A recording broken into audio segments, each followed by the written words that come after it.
C'est la saison où vous travaillez au jardin. Ça commence.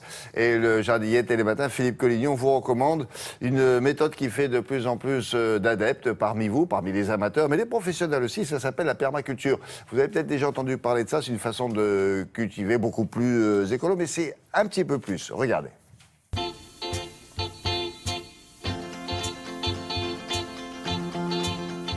La permaculture, une science, une philosophie, une nouvelle façon culturelle d'aborder son jardin. En tout cas, une méthode très respectueuse pour produire de très bons légumes au jardin. La permaculture est un art de vivre qui associe l'art de cultiver la terre pour la rendre fertile indéfiniment avec l'art d'aménager le territoire. Elle n'est pas un mode de pensée, mais un mode d'action.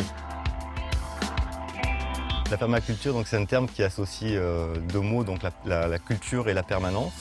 C'est une vision qui s'inscrit dans le long terme et sur des pratiques qui respectent la nature, l'environnement, mais au-delà, le bien-être des êtres humains et puis aussi une notion d'équité dans la redistribution des richesses. Cette production tend à être très économe et respectueuse des êtres vivants et de leurs relations réciproques. Elle fourmille d'autres avantages.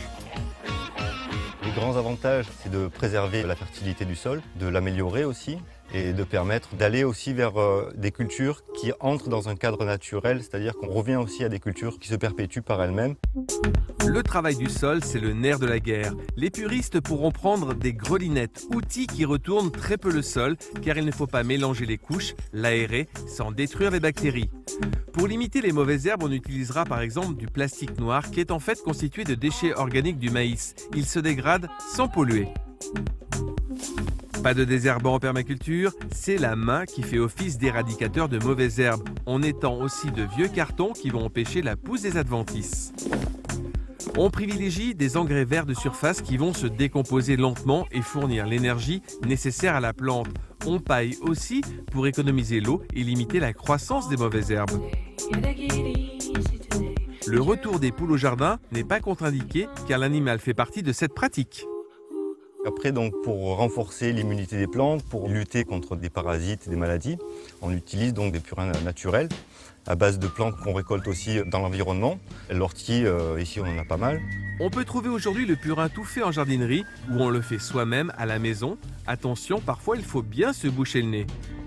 Et que fait-on lorsqu'on a une grande surface à cultiver? On a vraiment limité la mécanisation, on a juste un motoculteur avec des outils à la fois pour broyer les engrais verts et aussi pour les incorporer.